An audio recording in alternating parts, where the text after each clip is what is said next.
बंगाल का विभाजन चल रहा था। हाँ, हो गया था आई थिंक।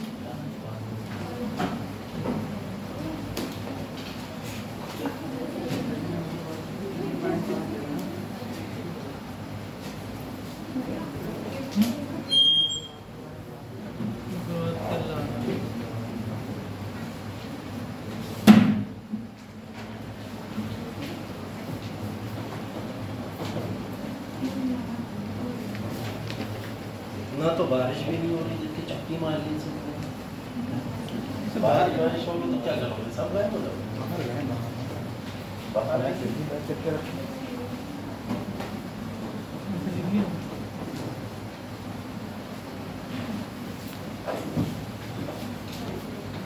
चलिए स्टार्ट करते हैं। पार्टीशन ऑफ बंगाल या बंगाल का विभाजन चल रहा था और ये लगभग खत्म ही कर लिया था हमने। स्वदेशी मूवमेंट भी देख रहे थे, वो भी हो गया था।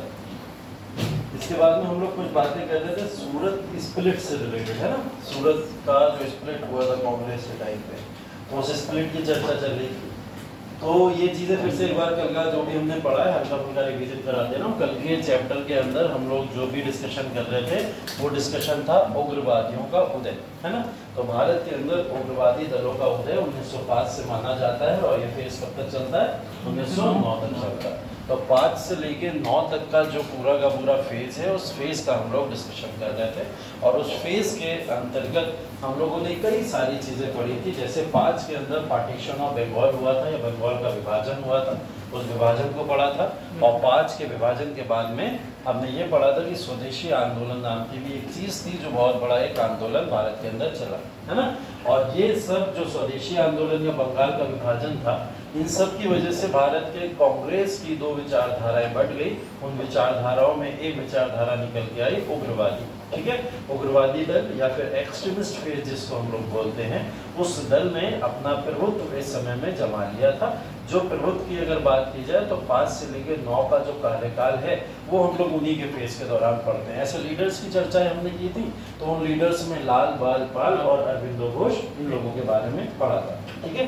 तो ये चीज़ें हम लोग पढ़ रहे थे। उसी के अंदर एक काफ़ी ज़्यादा जो कॉन्स्पिरेसी वाली चीज़ हुई थी वो हुई थी कांग्रेस का विभाजन। कांग्रेस का विभाजन अंग्रेजों की भी एक सोच थी कि कांग्रेस को बांट देना, है ना।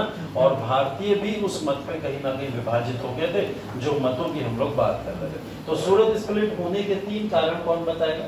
3 कारण कौन से थे कि सूरत स्प्लिट जो हुआ था? उग्रवादी दल का जो एक अलग संगठन बन गया था, उसके 3 कारण क्या क्या थे? हाँ?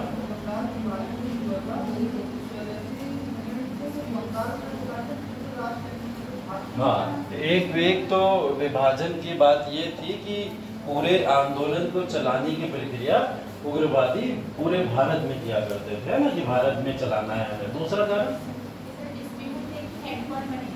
डिस्प्यूट्स था कि लीडर कौन बनेगा या हेड कौन बनेगा या नेता कौन बनेगा कांग्रेस का, है ना। जैसे बाल गंगाधर तिलक और पहला गोपाल कृष्ण गोखले में एक कंपटीशन था, दूसरा बाल गंगाधर तिलक और दादा भाई नौरोजी में, और तीसरी बार में हमने बोला था कि बाल गंगाधर तिलक ने ये सजेस्ट किया आप मुझे नहीं बना रहे हो तो लाला लाजपत राय को या विपिन चंद्र पाल या अरविंदो घोष में से किसी को बना दो। लेकिन उसके बावजूद भी उन्होंने नहीं बनाया। किसको बना दिया था? रास बिहारी घोष को बना दिया था, है ना। तो ये डिस्प्यूट्स थे बहुत सारे, जिसकी वजह से बंगाल विभाजन हुआ। सूरत का विभाजन हुआ। तीसरा कारण क्या था? स्वराज की डेफिनेशन को लेकर विवाद खड़ा हो गया था, है ना। स्वराज का ऑब्जेक्टिव तो लोगों ने सामने रख दिया था। स्वराज को मान तो लिया था कि स्वराज नाम की कोई ना कोई चीज होगी, लेकिन स्वराज जो होगा वो किस तरीके का होगा, उसकी डेफिनेशन क्या होगी, उसके बारे में अभी क्लियर कुछ भी नहीं था, है ना। दादा भाई नौरोजी ने स्वराज तो बोला था, लेकिन उसके बारे में ये नहीं बताया था कि स्वराज का मतलब अंग्रेजों के अंदर रहते हुए शासन करना है या फिर भारत पूर्ण रूप से अपने आप को स्वतंत्र कर लेगा, इसको लेकर। तो 3 बड़े कारण जिसकी वजह से सूरत स्प्लिट हुआ। और सूरत स्प्लिट जो 1907 का हुआ, उस सूरत स्प्लिट ने भारत के अंदर क्या करा? कांग्रेस की जो शक्तिशाली एक संगठन था उसका विभाजन कर दिया, ठीक है। तो सूरत स्प्लिट के ऊपर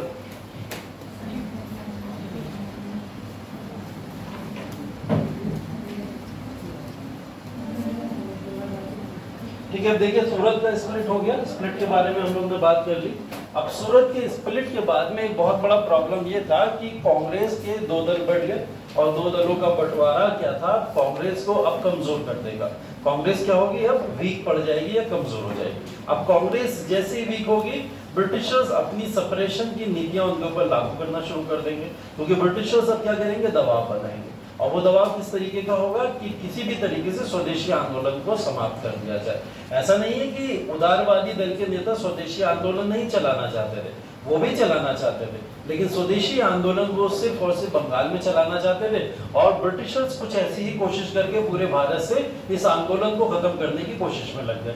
और इसी आंदोलन की कोशिश में लगने के बाद स्वदेशी आंदोलन को दबाने के लिए या उस समय भारतीयों को कमजोर करने के लिए या मौके का फायदा उठाने के लिए अंग्रेजों ने भारत में कुछ नीतियां अपना ली। उन नीतियों के कुछ एग्जाम्पल आप लोग को यहाँ देखने को मिलेंगे कि गवर्नमेंट ने उस समय क्या क्या रिप्रेशन या फिर भारतीयों को प्रेशराइज करने की नीतियां अपनाई थी।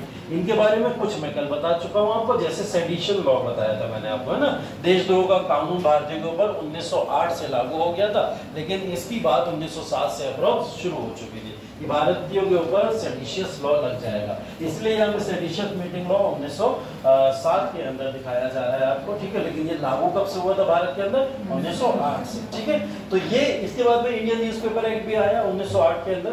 इंडियन न्यूज़पेपर एक्ट 1908 में जो आया, उसने क्या करा, भारत के अंदर प्रेस की अगेन फिर प्रतिबंध लगाने की सीमाओं को शुरू कर दिया। अब प्रेस के ऊपर फिर से प्रतिबंध लगना शुरू हो गया। तो प्रेस के ऊपर प्रतिबंध लगना भी यहाँ से दिखाई देता है ना। तो ये दूसरा एक्ट था जो अंग्रेजों ने यहाँ भारतीयों के साथ में किया सूरत के विभाजन के बाद में, ठीक है। तीसरा क्रिमिनल लॉ अमेंडमेंट एक्ट की बात की थी हम लोगों ने, मतलब ऐसे लॉज को चेंज कर दिया गया। क्रिमिनल की श्रेणी में अब किस किस को रखा जाएगा, इस पे बात की जा रही है ना। क्रिमिनल की श्रेणी में अब उनको भी रखा जाएगा जो अंग्रेजों का विरोध करेंगे किसी भी पैमाने पे, और वो अंग्रेजों के विरोध करने वाले लोग क्रिमिनल होंगे। अभी तक क्रिमिनल कौन होता था, जो मर्डर कर दे, है ना, जो मर्डर कर दे या किसी भी तरीके की कोई हत्या कर दे, वो सारे लोग क्रिमिनल की कहीं ना कहीं कैटेगरी के अंतर्गत आते हैं। लेकिन अब क्या हुआ, क्रिमिनल की कैटेगरी में अंग्रेज विरोधी लोग भी आने लगे। तो ये क्रिमिनल की कैटेगरी के अंदर आने वाले लोग थे। प्रेस एक्ट और बन गया 1910 के अंदर, अगेन फिर एक प्रेस एक्ट बनाया गया।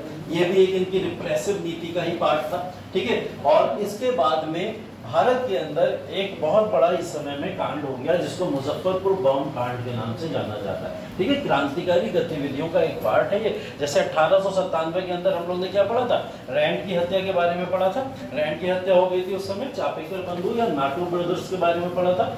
यही क्या हुआ, इस समय में एक घटना और हो गई। यहाँ पे इस घटना को 1908 में दो लोगों ने अंजाम दिया था। मुजफ्फरपुर बॉम्ब कॉन्स्पिरेसी के तौर पर यह जाना जाता है, ठीक है। और मुजफ्फरपुर बॉम्ब कॉन्स्पिरेसी के अंदर अगेन फिर इस समय में एक ब्रिटिश मजिस्ट्रेट थे किंग्सफोर्ड, उनकी हत्या करने का प्रयास किया गया था, ठीक है। तो अब मजिस्ट्रेट की हत्या करने का जब प्रयास किया जाएगा तो आप समझ लो कि एक बहुत बड़ा आपके ऊपर क्या लगेगा, क्रिमिनल एक्टिविटी का चार्ज लगेगा। अब इस क्रिमिनल एक्टिविटी, एक तो हत्या करने की कोशिश की जा रही है, और इस हत्या को अगर कोई अपना समर्थन दे दे तो क्या वो बच पाएगा, नहीं बचेगा।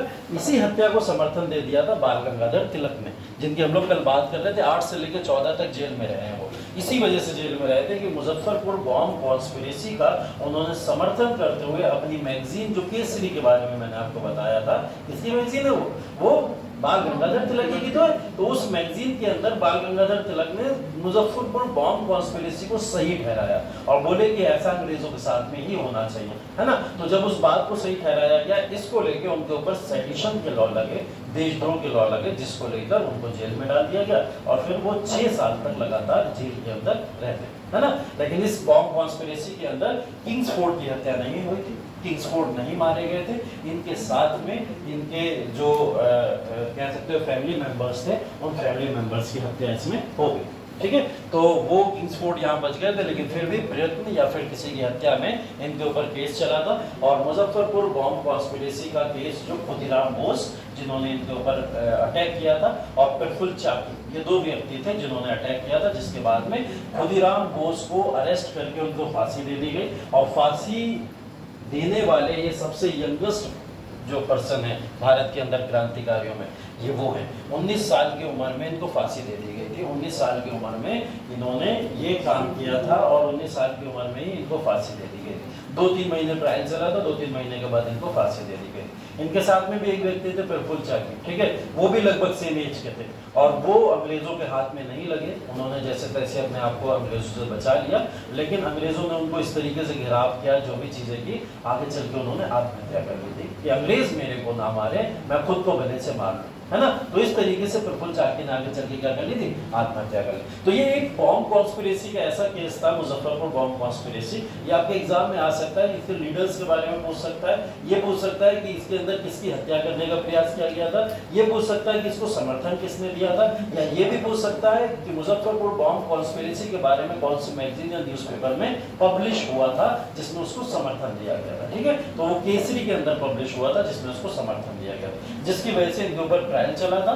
किसके ऊपर, बाल गंगाधर तिलक के ऊपर, और उनको 6 साल के लिए जेल में भेज दिया गया था। इसके बाद वो जेल से बाहर नहीं निकले। तो ये वो सारे के सारे केसेस हैं जिन केसेस के थ्रू ये पता चलता है कि ब्रिटिशर्स ने भारतीयों के ऊपर अपना दबाव बना लिया है। अभी तक जो कांग्रेस के लोग लगातार ब्रिटिशर्स के ऊपर चढ़े पड़े थे कि आप किसी भी तरीके की कोई नीति हमारे यहाँ लागू करोगे, उस नीति को हम स्वीकार करने को नहीं तैयार है। स्वदेशी आंदोलन 1905 से जो 7 तक चला, वो बहुत ही एग्रेसिव मैनर में चला था, और इतना एग्रेसिव मैनर में चला था कि ब्रिटिशर्स अपने लॉज को परिवर्तित करके लाने के लिए तैयार थे कि भारतीयों को हम कुछ ना कुछ राइट्स दे देंगे। लेकिन जैसे ही कांग्रेस में बंटवारा हुआ, इसने क्या करा, भारतीयों को कमजोर कर दिया, और इसी बंटवारे का फायदा उठा के ब्रिटिशर्स ने इन तमाम नीतियों का सहारा लिया। लिखो इस बात को लिखो, सूरत का विभाजन लिख लिया था क्या?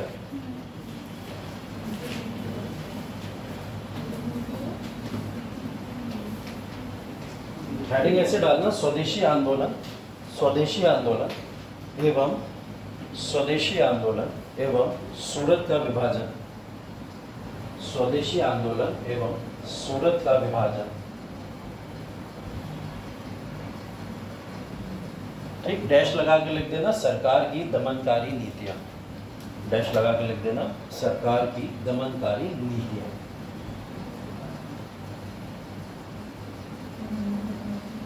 सरकार की दमनकारी नीतियां, ठीक है।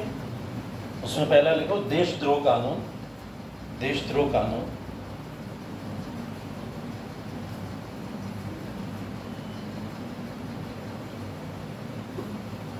देशद्रोह कानून, हाँ हाँ वही वाला 1907 में अधिनियम आया था और 8 से लागू हो गया था, ठीक है ना। वो तो मैंने आपको वो लिखाए थे, आईपीसी की धाराएं लिखाई थी जिसमें क्रिमिनल ऑफेंसेस को रेगुलेट कराया गया था।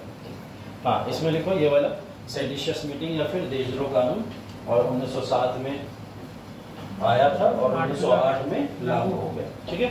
उसके बाद में लिखो भारतीय समाचार पत्र अधिनियम, भारतीय समाचार पत्र अधिनियम,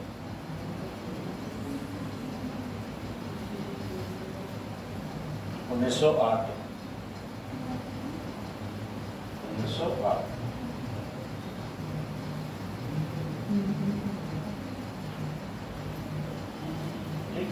उसके बाद में इसी के साथ में लिख लो क्रिमिनल लॉ अमेंडमेंट एक्ट, मतलब क्रिमिनल लॉ को क्या बोलते हैं,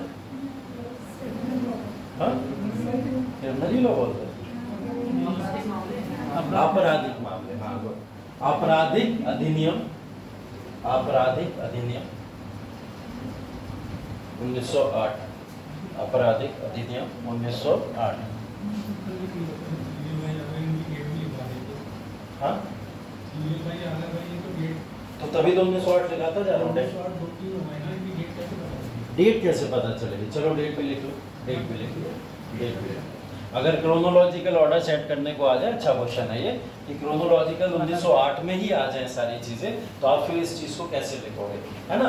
तो सबसे पहले यहाँ पे लिख लेना, ये वाला आया था सेडिशियस मीटिंग एक्ट 1908, फरवरी 1908 में लागू हो गया था, फरवरी 1908 में लागू हो गया था। इंडियन न्यूज़पेपर एक्ट 1908 के अंदर जो आया था, सितंबर 1908 में लागू हो गया था, ठीक है। क्रिमिनल लॉ अमेंडमेंट एक्ट अक्टूबर 1908 में लागू हो गया था, सितंबर 1908, अक्टूबर 1908 में लागू हो गया था, ठीक है। और इंडियन प्रेस एक्ट उसके बाद में 1910 है। तो इसके अंदर तो आपको मंथ वंथ की जरूरत नहीं है, सीधा 1910 के अंदर ही आता है। ठीक है, यहाँ तो मंथ की जरूरत नहीं। ठीक है, भारतीय प्रेस अधिनियम 1910।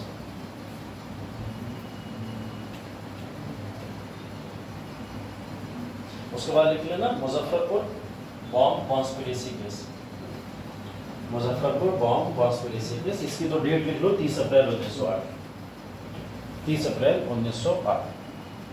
ये क्वेश्चन बेसिकली आरओ में ज्यादा पूछ लेता है। ठीक है, पीसीएस का आरओ का जो एग्जाम होता है क्रोनोलॉजी लगाने को आ जाती है वहाँ पूछ लेता है। क्या बोलते हैं, Muzaffarpur bomb conspiracy, Muzaffarpur bomb षड्यंत्र, मुजफ्फरपुर बॉम्ब षड्यंत्र केस 30 अप्रैल 1908, मुजफ्फरपुर बॉम्ब षड्यंत्र केस 30 अप्रैल 1908। ठीक है, अब इसकी पूरी कहानी आपको पता है कि यहाँ पे क्या हुआ था। यहाँ पे जो तिलक है उन्होंने केसरी के अंदर इसको क्या करा था, सही ठहरा दिया था, जिसकी वजह से तिलक के ऊपर चार्ज लगे देशद्रोह के और उनको जेल भेज दिया गया। ठीक है, यहाँ पे एक चीज और चाहूँ तो लिख लेना, ये भी डेट इंपॉर्टेंट है। खुदीराम को फांसी दी गई थी 11 अगस्त 1908 में। ठीक है, 11 अगस्त 1908 में। तो कभी ऐसा भी क्वेश्चन आ जाए कि खुदीराम को फांसी, और 1908 की 5-6 घटनाएं लिख ली अब आपने, हो सकता है इसकी क्रोनोलॉजी आ जाए, तो अब आप मंथ के हिसाब से उसकी क्रोनोलॉजी लगा लो। खुदीराम बोस को फांसी 11 अगस्त 1908।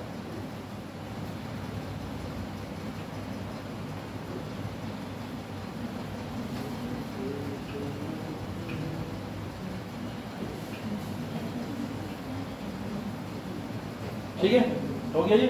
अब ये क्या थी, अंग्रेजों की रिप्रेसिव पॉलिसी या फिर वो अधिनियम थे जिसके थ्रू भारतीय के ऊपर प्रेशर बना के यहाँ से क्या करा गया, स्वदेशी आंदोलन को धीरे धीरे दबा दिया गया। ठीक है, अब आपसे अगर कारण पूछा जाए स्वदेशी आंदोलन के विफल होने के कारण क्या थे, तो कारण में आप एक तो कांग्रेस का विभाजन लिख दोगे कि कांग्रेस का विभाजन जिम्मेदार था, और कांग्रेस के विभाजन की वजह से उत्पन्न हुई ये तमाम जो रिप्रेसिव नीतियां थी, ये रिप्रेसिव नीतियां भी उसके लिए जिम्मेदार थी। तो अब स्वदेशी आंदोलन का उन्मूलन या फिर उसका विघटन, या फिर आप ये लिख सकते हो कि स्वदेशी आंदोलन को दबाने के पीछे के कारण ये सारे के सारे। ठीक है, अब देखिए हम लोग कल जो टॉपिक पढ़ रहे थे उस टॉपिक के अंदर एक टॉपिक हमारा बचा था जिसको हम लोग मुस्लिम लीग के नाम से जानते हैं, है ना। मुस्लिम लीग के बारे में मैं आपको बता रहा था कि मुस्लिम लीग अब एक टॉपिक के फॉर्म में आपके सामने आएगा, क्योंकि ये वही समय है जिस समय भारत के अंदर स्वदेशी आंदोलन का एक बड़ा रूप चल रहा है।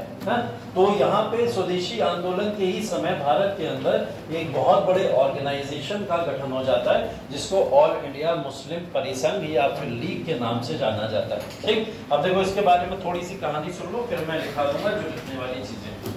देखिए मुस्लिम लीग का उदय भारत के अंदर हुआ और उसके होने के पीछे के कारण क्या है और क्यों मुस्लिम लीग का फॉर्मेशन हुआ।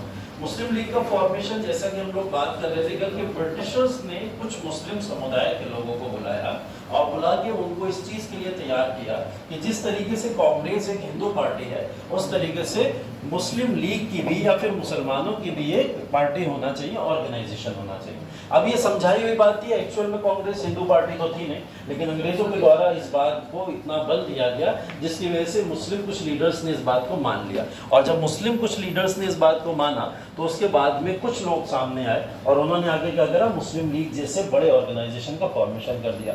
मुस्लिम लीग का फॉर्मेशन जब हुआ था तो उससे पहले भारत के अंदर एक कॉन्फ्रेंस हुई, उस कॉन्फ्रेंस का नाम था शिमला कॉन्फ्रेंस। ठीक है, क्या नाम था, शिमला कॉन्फ्रेंस। मतलब शिमला के अंदर एक समझौता होने वाला था, वो समझौता भारतीय पक्ष और भारतीय पक्ष में भी मुसलमानों का पक्ष और ब्रिटिशर पक्ष, इन दो पक्षों के बीच का एक समझौता है जिसको शिमला समझौता कहते हैं। शिमला कॉन्फ्रेंस या शिमला समझौता आप लोग अभी आज़ादी के समय में भी पढ़ोगे, यहाँ पे एक बार फिर से शिमला समझौता आएगा, लेकिन अभी का जो शिमला कॉन्फ्रेंस है वो भारत के अंदर मुस्लिम लीग के फॉर्मेशन से रिलेटेड है। तो जब भारत के अंदर मुस्लिम लीग के फॉर्मेशन की बात चल रही थी तो उस समय लॉर्ड मिंटो इस समय में क्या है, वाइसराय है, ये भी आप लोग जानते हैं, है ना। लॉर्ड मिंटो ही तो है इस समय में। लॉर्ड मिंटो जो वाइसराय थे तो लॉर्ड मिंटो ने शिमला का समझौते के लिए कई सारे लोगों को बुलाया, मुस्लिम पक्ष के लोगों को बुलाया।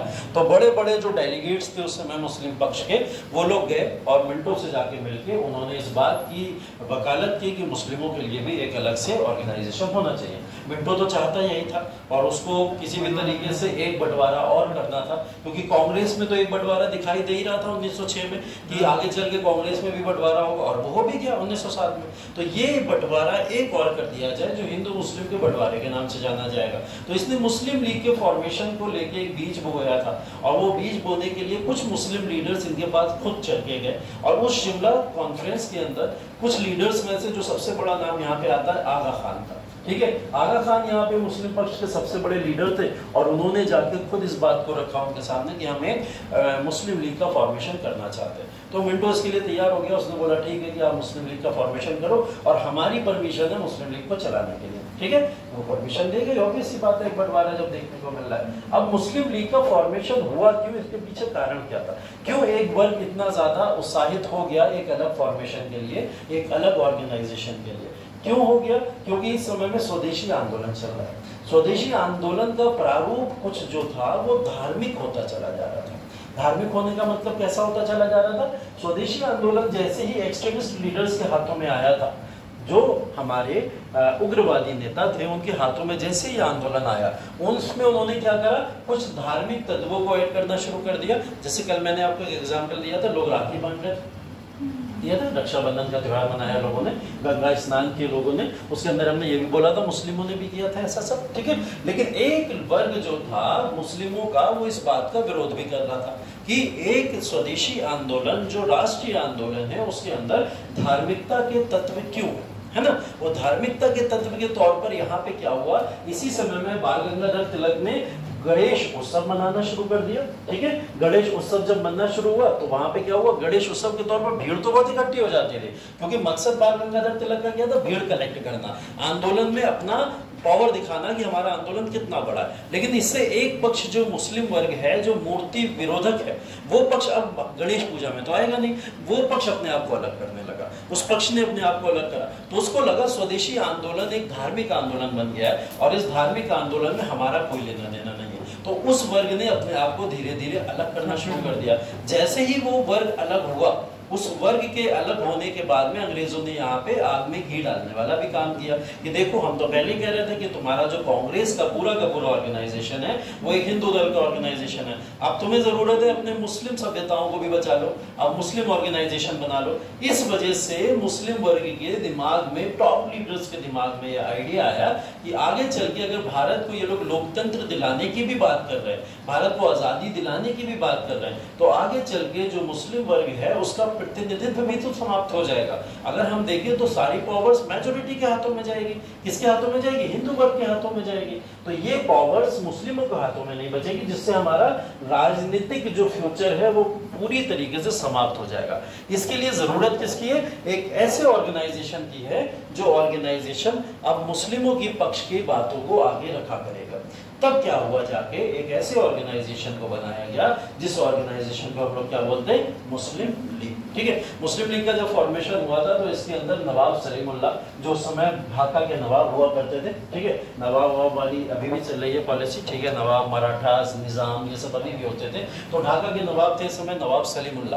तो नवाब सलीमुल्ला ने इस समय में मुस्लिम लीग के फॉर्मेशन में फाउंडिंग मेंबर का रोल निभाया था। मतलब इसके सबसे बड़े अधिकारी के तौर पर कोई जाना जाता है तो कौन जाना जाता है? नवाब सलीमुल्ला। आगा खान को इसका प्रेसिडेंट बनाया गया था जब मुस्लिम लीग का फॉर्मेशन हुआ था, और आगा खान के साथ में दो व्यक्ति और थे, वकारुल मुल्क और मोहसिनुल मुल्क। ये चार लोगों ने मिलकर मुस्लिम लीग का एक बड़े ऑर्गेनाइजेशन का फॉर्मेशन कर दिया। अब मुस्लिम लीग का जैसे ही फॉर्मेशन हुआ, उस फॉर्मेशन के बाद में भारत के अंदर गतिविधियां, आंदोलन या फिर बहुत सारी चीजों के अंदर बड़ा बदलाव देखने को मिला। स्वदेशी आंदोलन का क्या अब वो रूप रह जाएगा जब एक बड़ी जनसंख्या उससे हट जाएगी? नहीं रह जाएगा। इसी का फायदा अंग्रेज आगे उठा के ऐसी रिप्रेसिव नीतियों को लागू करते चले जाते हैं। अंग्रेज शुरू में जैसे ही मुस्लिम लीग बनता है, उस मुस्लिम लीग को समर्थन देना शुरू करते हैं। मुस्लिम लीग का समर्थन करते हैं कौन?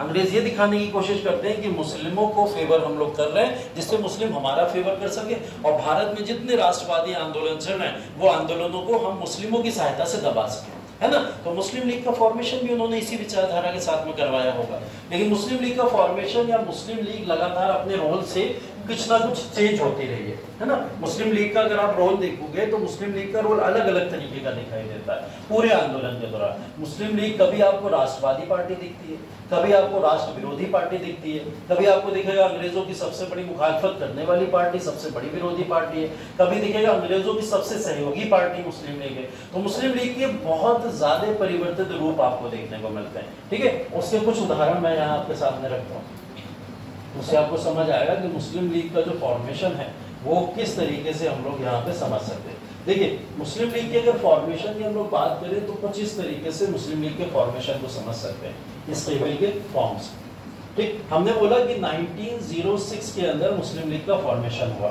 कब? 1906 में। तो ये एक फेज है जिस समय में मुस्लिम लीग का फॉर्मेशन हुआ, और 1906 से हम इसको 1913 तक मान लेते हैं। कब तक? 1913 तक। 1906 से 13 तक, क्योंकि यहाँ पर ब्रिटिशर्स ने इस ऑर्गेनाइजेशन को बनाया था। किसने बनवाया था? ब्रिटिशर्स ने इस ऑर्गेनाइजेशन को बनाया था।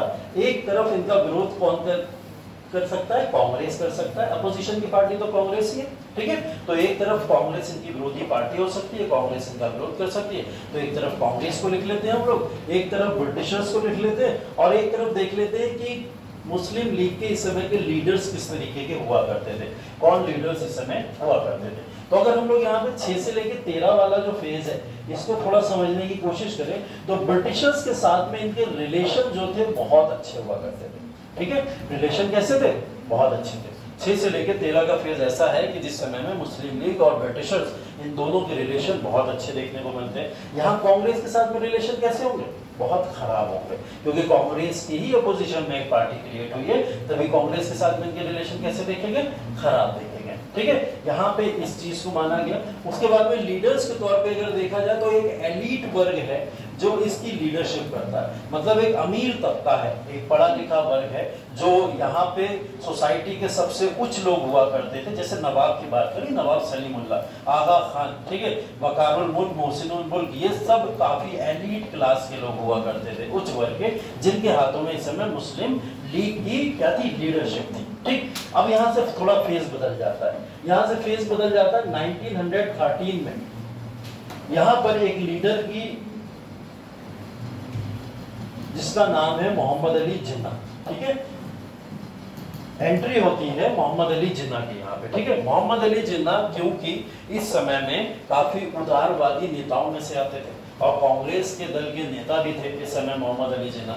मोहम्मद अली जिन्ना का जो रोल था वो भारत के अंदर राष्ट्रहित में रहा करता था, ठीक है। मोहम्मद अली जिन्ना को 2 फेज में पढ़ते हैं हम लोग, फिर से बता दे रहा हूं मैं आपको।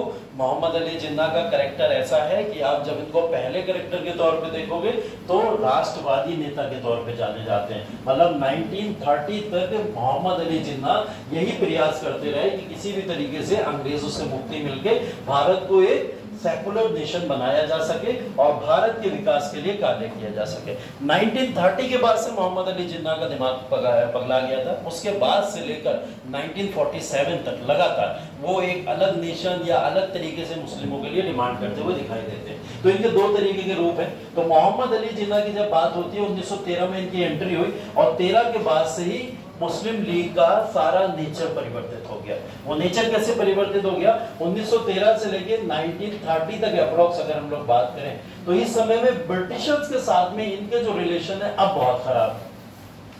ब्रिटिशर्स के साथ में रिलेशन कैसे है? अब बहुत ही ज्यादा खराब है। वो खराब इसलिए है क्योंकि मोहम्मद अली जिन्ना यहाँ पे एक ऐसे नेता के तौर पर उभरे जो कांग्रेस के दल के नेता थे और कांग्रेस अपना विरोधी किसको मानती थी? ब्रिटिशर्स को मानती थी। तो मुस्लिम लीग को वो ये समझाने में सफल हो गए कि तुम्हारा सिर्फ सहारा लेके भारत के अंदर ये बंटवारा या विभाजन करना चाहते हैं ब्रिटिशर। इसलिए ये सारे के सारे जो मुस्लिम लीग के नेता थे वो कांग्रेस के समर्थन में चले गए और अंग्रेज विरोधी हो गए। तो इनके कांग्रेस के साथ में रिलेशन अब कैसे हो जाएंगे? बहुत अच्छे हो जाएंगे। तो ये समय वो है जिस समय में कांग्रेस के साथ में मुस्लिम लीग के रिलेशन अच्छे रहे हैं अगर इस पूरे फेज की बात करें। इसी फेज में एक समय आया था बीच में 1916 जिस समय लखनऊ समझौता हुआ था जहां पे कांग्रेस और मुस्लिम लीग ने मिलकर अंग्रेजों के खिलाफ कार्य करना शुरू कर दिया था, ठीक है। अब बात करें लीडरशिप की तो लीडरशिप यहाँ पे आ चुकी है, वो है एजुकेटेड क्लास, ठीक है। मोहम्मद अली जिन्ना लॉयर थे, ठीक है, बाय प्रोफेशन, और लॉयर होने के साथ साथ में ये एक मिडिल क्लास फैमिली से भी बिलोंग करते थे। मतलब लीडरशिप अब जो है एलीट वर्ग से किसके हाथ में आ गई है, मध्यम वर्ग के लोगों के हाथ में आ चुकी है ना। तो मध्यम वर्ग ग्राउंड लेवल से कार्य करना जानता है और वो जानता है कि किस तरीके से चीजों को संपन्न कराया जाए। 1930 के बाद से ये रोल पूरा चेंज होता हुआ दिखाई देगा आपको 30 से 47, क्योंकि 30 के बाद से भारत के अंदर कुछ चुनावी प्रक्रियाएं भी शुरू हो गई। और भारत के अंदर चुनावी प्रक्रिया का मतलब आप लोग समझते हो कि धर्म के आधार पर चुनाव होते हैं, और जब धर्म के आधार पर चुनाव होगा तो फिर एक अगेन क्या होगा, रिलेशन में खटास आना शुरू हो जाएगी। लेकिन उनके साथ, कांग्रेस के साथ खटास आने का मतलब ये बिल्कुल भी नहीं था कि इनके वापस से ब्रिटिशर्स के साथ रिलेशन अच्छे हो गए।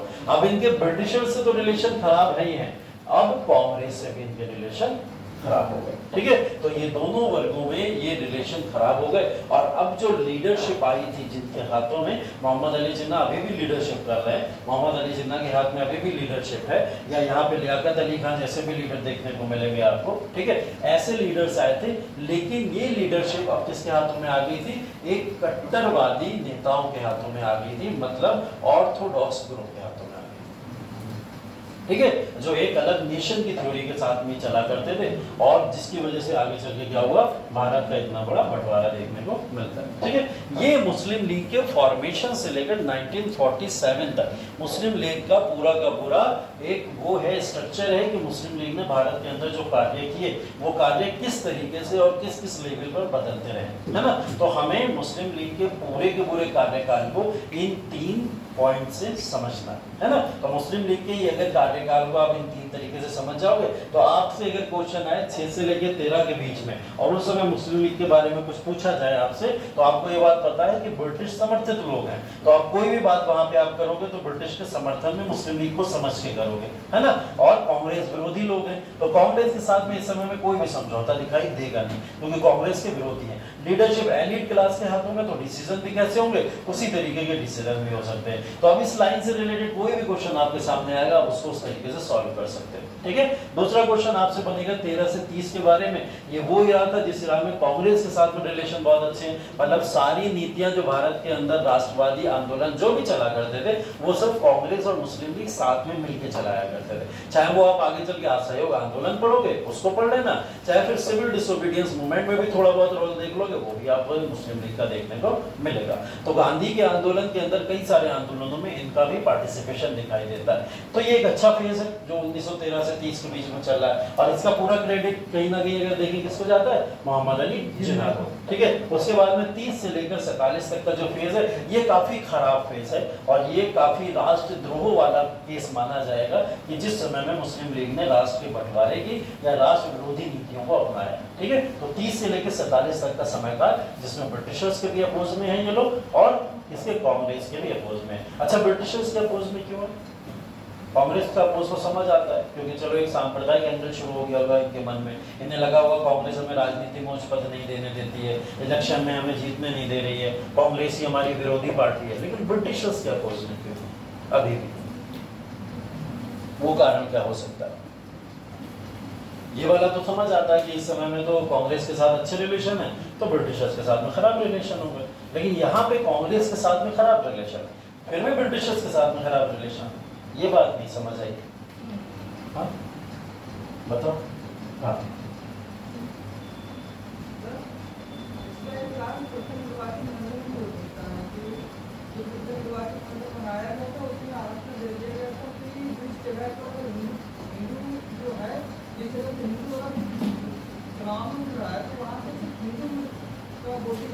पृथक निर्वाचन मंडल तो अंग्रेजों ने मुस्लिमों के फेवर में किया है ना, वो तो मुस्लिमों के फेवर में हुआ था, तो उस हिसाब से तो मुस्लिम समर्थित ब्रिटिशर्स होने चाहिए ना।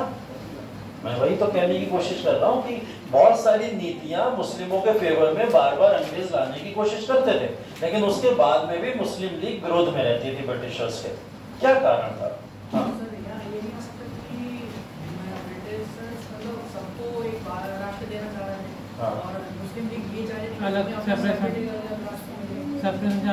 हाँ गुड, एक आंसर इसका ये है कि मुस्लिम लीग 1930 के बाद से लगातार ये डिमांड करना शुरू कर दी थी कि मुस्लिम्स को अलग से एक जो है प्रतिनिधित्व चाहिए, है ना। अभी नेशन की बात नहीं हुई, नेशन की बात तो 40 में होगी, ठीक है। लेकिन अभी ये क्या चाहते थे, एक अलग से प्रतिनिधित्व चाहते थे, एक ऐसी लीडरशिप चाहते थे जो सिर्फ और सिर्फ मुस्लिम लीग के हाथों में, मतलब मुस्लिमों के हाथों में हो, वो प्रतिनिधित्व सीधा मुस्लिमों के हाथों में हो, ऐसी चीज ये लोग चाहते थे, ठीक है। तो इस वजह से, और ये अंग्रेज देने को तैयार नहीं थे। अंग्रेज कहते थे कि हम भारत के अंदर किसी भी तरीके का ऐसा बंटवारा नहीं करेंगे जिसमें सिर्फ मुस्लिमों को सारे अधिकार मिल जाए, है ना। तो ऐसी चीज ये लोग अंग्रेज भारतीयों को, मुस्लिमों को नहीं देना चाहते थे। तो इस वजह से ब्रिटिशर्स अंग्रेज विरोधी हमेशा यहाँ पे, या जो ब्रिटिशर्स हैं वो मुस्लिम विरोधी यहाँ पे दिखाई देते, या मुस्लिम अंग्रेजों की यहाँ पे मुखालफत करते हुए दिखाई देते। तो इस वजह से एक कारण है कि जो यहाँ पे मुस्लिम समुदाय डिमांड कर रहा था, उस डिमांड को ब्रिटिशर्स फुलफिल नहीं कर रहे थे। किस आधार की, कि प्रतिनिधित्व सीधा मुस्लिमों के हाथों में दे देना चाहिए। और प्रतिनिधित्व ऐसा मान रहे थे, आगे चल के आपको पता चलेगा कि अंग्रेज क्यों नहीं देना चाहते थे, वरना तो अंग्रेज बंटवारा करने के लिए तो हमेशा तैयार थे। प्रतिनिधित्व क्यों नहीं देना चाह रहे, वो इसलिए नहीं देना चाह रहे कि जनसंख्या के आधार से भी ज्यादा प्रतिनिधित्व मांगते थे अंग्रेजों से, जो देना इम्पॉसिबल था, क्योंकि अगर वो दे दिया जाता फिर कांग्रेस इनको नहीं बख्शती, है ना। तो इनको तो दोनों को संभालना था। इस वजह से कांग्रेस और मुस्लिम लीग दोनों विरोधी बन गए थे अंग्रेजों के। अब दोनों का एक ही ऑब्जेक्टिव था कि भारत को अंग्रेजों से मुक्त कराना, है ना। और भारत को अंग्रेजों से मुक्त कराने का ये ऑब्जेक्टिव 1940 तक ऐसा हो गया कि 40 में मुस्लिम लीग अब बोलने लगी कि भारत को आजाद करना है तो करो, हमें उससे कोई प्रॉब्लम नहीं है, लेकिन अब पाकिस्तान एक नेशन अलग होना चाहिए जो मुस्लिमों के लिए होना चाहिए। ये बात आगे चल के डिमांड होने लगी, ठीक है। फिलहाल अभी के लिए अगर इस चीज को समझा जाए तो मुस्लिम लीग का रोल लगातार बदलता रहा और रिलेशंस भी लगातार बदलते रहे। हेडिंग डाल लो, मुस्लिम लीग 1906, मुस्लिम लीग 1906।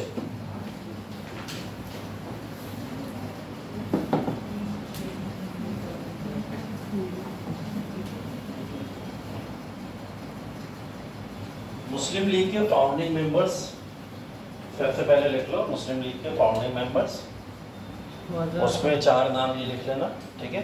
नवाब सलीमुल्ला, नवाब सलीमुल्ला, दूसरा नाम आगा खान, दूसरा नाम आगा खान, आगा खान के ब्रैकेट में अध्यक्ष लिख देना, आगा खान के ब्रैकेट में अध्यक्ष लिख देना। तीसरा नाम वकार उल मुल्क, वकार उल मुल्क, वकार उल मुल्क। चौथा नाम मोहसिन उल मुल्क, चौथा नाम मोहसिन उल मुल्क, मोहसिन उल मुल्क। हेडक्वार्टर लिख लो लखनऊ, मोहसिन उल मुल्क, मोहसिन उल मुल्क। हेडक्वार्टर लिख लो लखनऊ। प्रारंभिक हेडक्वार्टर भी करके लिख लेना ढाका, ठीक है। प्रारंभिक हेडक्वार्टर करके लिख लेना ढाका, और सिर्फ हेडक्वार्टर लिख लेना लखनऊ।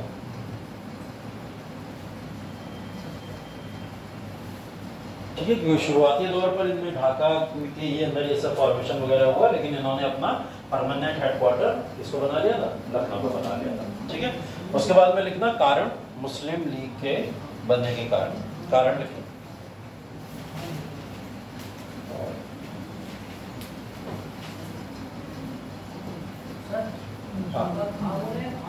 आगा खान,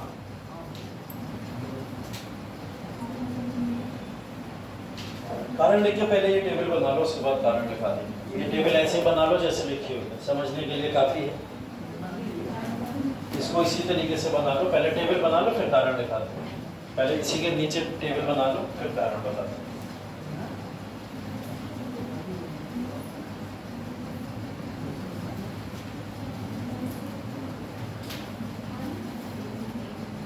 उन्नीस सौ 6 से 13 पहला फेज लिखना, दूसरा फेज 13 से 30 और तीसरा 30 से 47।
पास में गांधी की इमेज को गलत लेके जाएंगे,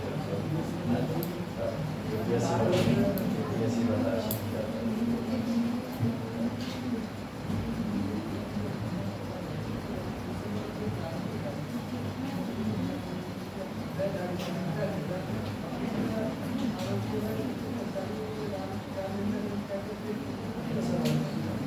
देखो हिंसात्मक चीज़ें तो बढ़ती नो डाउट हो सकता है, मुस्लिम पक्ष के बहुत सारे और मुद्दा बन गया था, उसी समय बंटवारा हो सकता है, क्योंकि और हो सकता था कि कभी बंटवारा नहीं होता, जो है हिंदू भारत रहता है उसमें बंटवारे जैसी कोई चीज़ थी तो चीज़ें, लेकिन बोला जाता है मोहम्मद अली जिन्ना से ज़्यादा लियाकत अली खान से ज़्यादा बंटवारे, तो मोहम्मद अली जिन्ना से ज़्यादा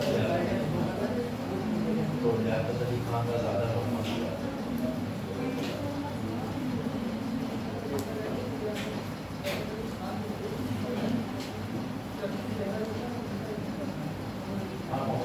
पॉपुलर लीडर हाँ, लियाकत अली खान की बात सुनता नहीं, जितना भी सुनते हैं लोग और सुनते हैं बस।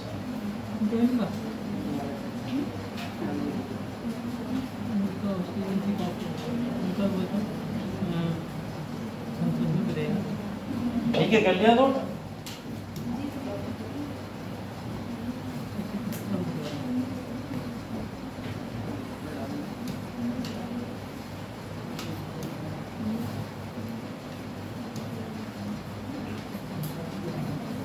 अब कारण में यही सेम 4 पॉइंट लिख लो जो सामने लिखे हुए हैं आपके, ठीक है, यही 4 पॉइंट लिख लो कि मुस्लिम लीग की जो फॉर्मेशन हुई थी उसके पीछे कारण क्या थे। पहला है मुस्लिम हितों की सुरक्षा, ठीक है, ऐसे ही लिख लेना, सेम लैंग्वेज आपको लेके आनी पड़ेगी एग्जाम के अंदर। तो पहला पॉइंट यहाँ मेंशन कर लेना, मुस्लिम हितों की सुरक्षा।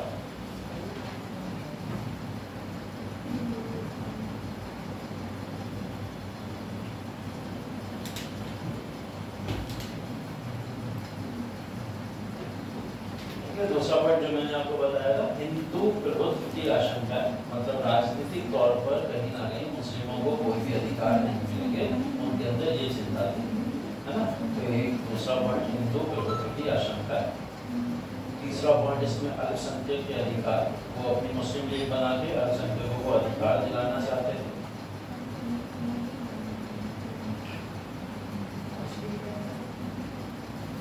हाशिए पे मतलब हाशिए पर जाने से रोकना, और मतलब उस गति को बोला जाएगा, उस गति के ना हो जाए, ऐसा ना हो जाए, उस तरीके का मतलब उनकी गति ना रह जाए, है ना, वैसे ना रह जाए। चौथा है हाशिए पर जाने की आशंका।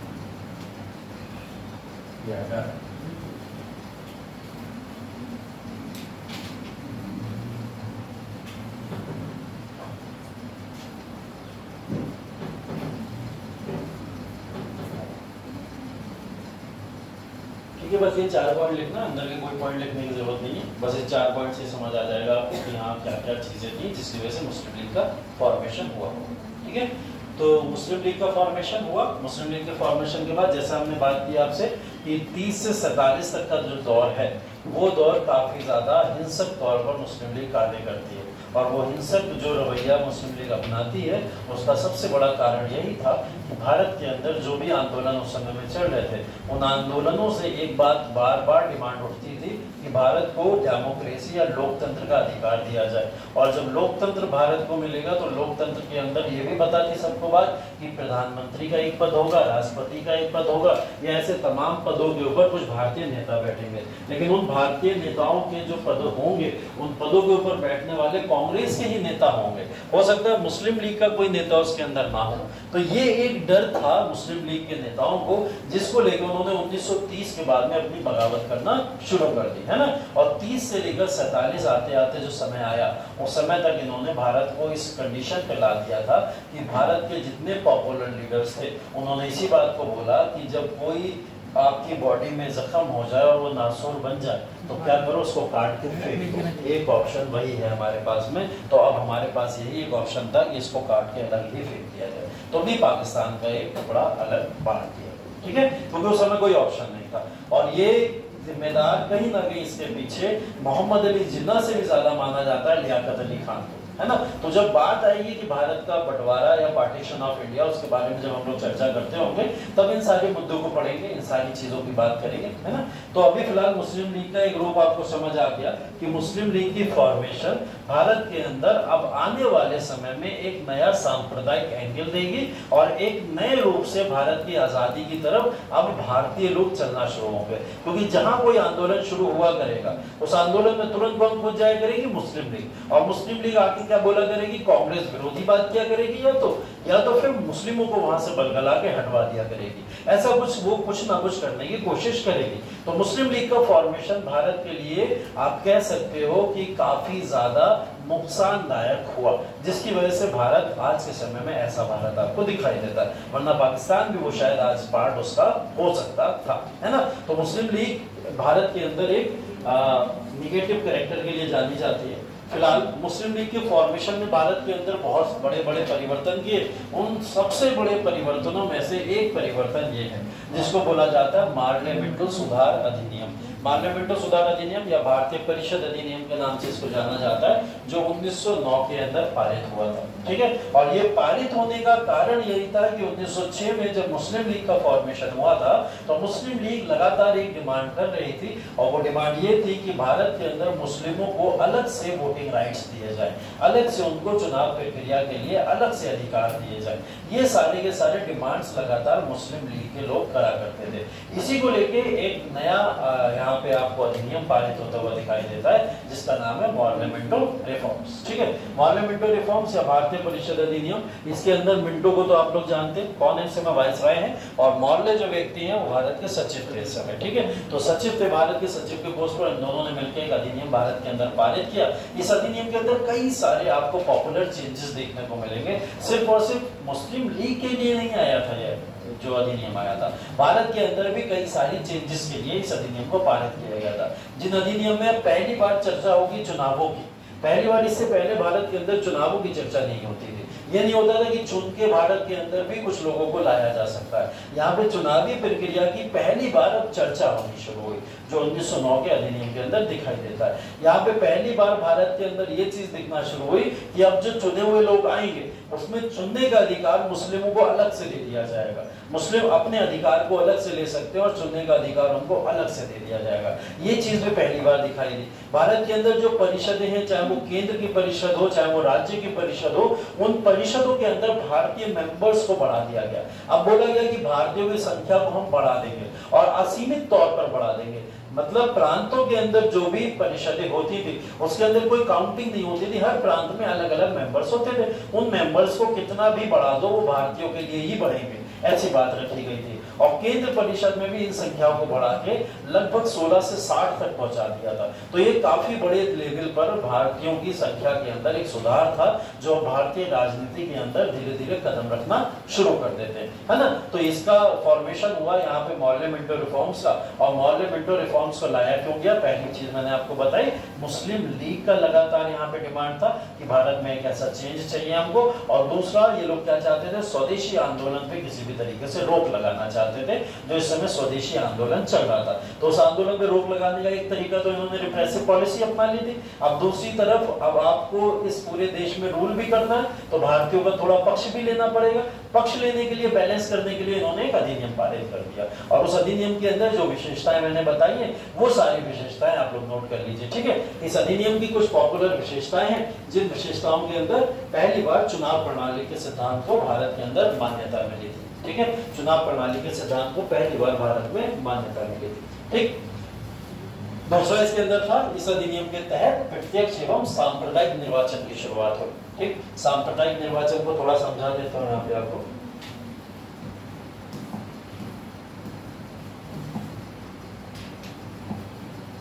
सांप्रदायिक निर्वाचन समझ लीजिए, ये जो शब्द लिखा हुआ है यहाँ पे सांप्रदायिक निर्वाचन, जिसको अंग्रेजी में बोला जाता है सेपरेट इलेक्टोरेट, ठीक। सेपरेट इलेक्टोरेट जो शब्द है उसका मतलब ये था कि अगर कोई मुस्लिम व्यक्ति चुनाव के अंदर खड़ा है, कोई मुस्लिम लीडर अगर चुनाव के अंदर खड़ा है, तो इसको वोट देने का अधिकार भी सिर्फ और सिर्फ मुस्लिम्स को ही होगा। इसको होगा, सिर्फ मुस्लिम्स को होगा।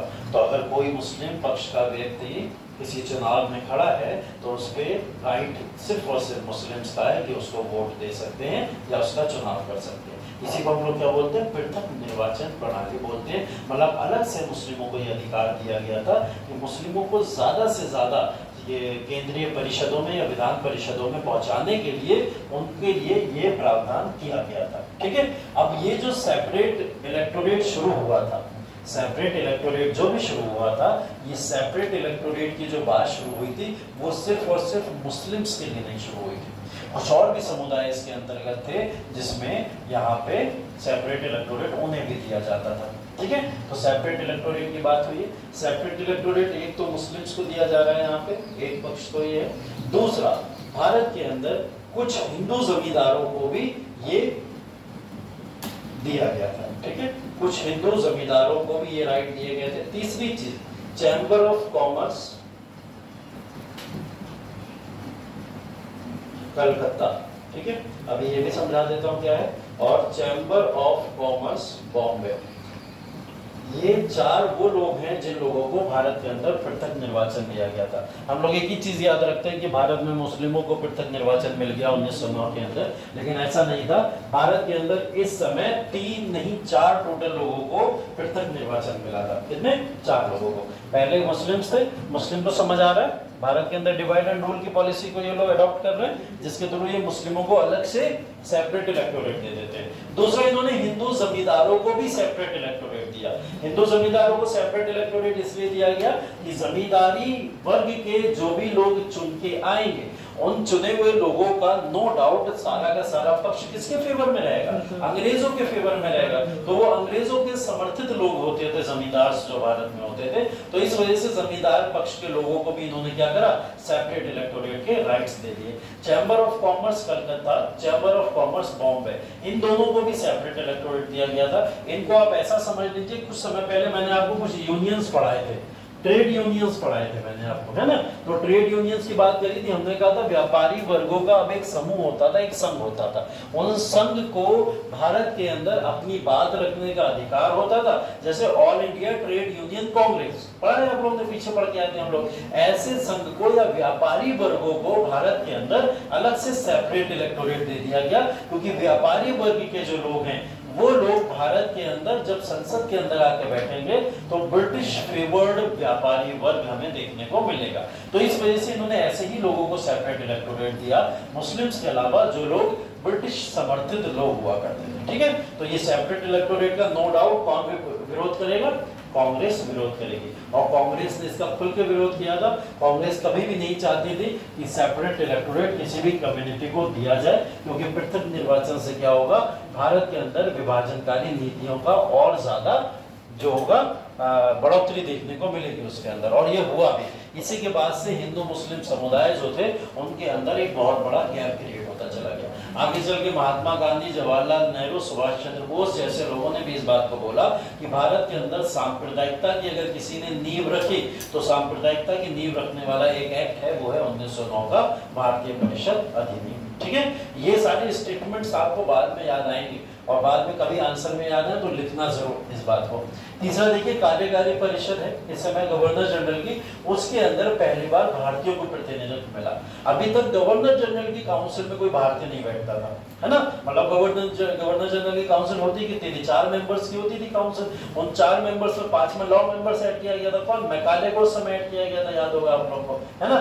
तो उन काउंसिल्स में सिर्फ और सिर्फ सारे अंग्रेज रहते थे। अब काउंसिल में बदलाव किया गया, बोले काउंसिल में बैठने वाले लोगों में भारतीयों को भी शामिल किया जाएगा। तो अब किसको शामिल करने लगे?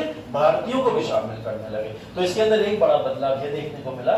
ये भारतीय परिषद अधिनियम 1909 की कुछ विशेषताएं हैं, जिन विशेषताओं के बारे में आपको इस अधिनियम के बारे में लिखना होगा। ठीक है, क्योंकि क्वेश्चन देखिए आजकल कुछ ऐसे ही आ रहे हैं जैसे मैंने पहले भी बताया आपको, अभी यूपीएससी में क्वेश्चन भी फिर एक्ट से रिलेटेड ही पूछा था। कोई ना कोई वो एक्ट पूछ ले रहा है, या आपसे रेगुलेटिंग एक्ट के बारे में पूछ लेगा, या 1909 के एक्ट के बारे में पूछ लेगा, हो सकता है 1919 के एक्ट के बारे में पूछ ले, हो सकता है आपसे 1892 का काउंसिल एक्ट पूछ ले। इस तरीके की कोई भी एक्ट वो आपसे पूछ सकता है। 1861 का मैंने आपको डिपो अधिनियम भी बताया, जिसमें हमने 1861 का काउंसिल एक्ट पढ़ा था, है ना। तो ऐसे कोई भी अधिनियम का कोई भी क्लॉज आपसे वो पूछ सकता है, तो हमें उसके लिए तैयार रहना है कि ऐसे अधिनियम में से कुछ भी। और ये सब पॉपुलर क्लॉजेस मैं आपको बता रहा हूं जो इसके हैं। ऐसा नहीं है 3 ही अधिनियम आए थे इसमें, ऐसा नहीं, कई सारे और भी अधिनियम इसमें छोटे मोटे पारित हुए थे, लेकिन वो हमारे सिलेबस के पॉइंट ऑफ व्यू से इंपॉर्टेंट अधिनियम नहीं है ना। वो अधिनियम आप लोग पॉलिटी का जब स्टार्टिंग सेशन पढ़ते हो, constitutional development in India, Bharat में संवैधानिक विकास कैसे हुआ, उस विकास के दौरान वो पॉलिटिकल पर्सपेक्टिव के अधिनियम आपको बताए जाते हैं वहां पे, ठीक है। यहाँ पे हिस्टोरिकल पर्सपेक्टिव से मैं आपको वो चीजें बता रहा हूँ कि हिस्टोरिकल पर्सपेक्टिव से ये कितना इंपॉर्टेंट है और आप इसको किस तरीके से याद रख सकते हो, ठीक है। तो ये 1909 का अधिनियम है जो इस समय में पारित हुआ, और 1909 के अधिनियम के पारित होने के पीछे के कारण मैं आपको बता दिया हूँ क्या थे। एक तो मुस्लिम लीग का फॉर्मेशन होना, मुस्लिम लीग की डिमांड, और दूसरी तरफ से एक कारण आप इसके अंदर ये भी लिख सकते हो कि इससे पहले के जो अधिनियम आए थे वो अधिनियम अभी तक भारतीयों को वो सारी की सारी पावर्स या वो सारी पॉलिसीज देने में विफल हो गए थे जो भारतीय डिमांड कर रहे थे। तो 1909 का अधिनियम उनको कुछ वो राइट्स देने के लिए आया था, जिसमें इलेक्शन का एक प्रोसीजर भारतीयों को पहली बार मिला, जो एक बहुत इंपॉर्टेंट प्रोसीजर था, ठीक है। अभी ये सब जनरल इलेक्शन नहीं है, ऐसा कोई इलेक्शन नहीं है कि भारत के अंदर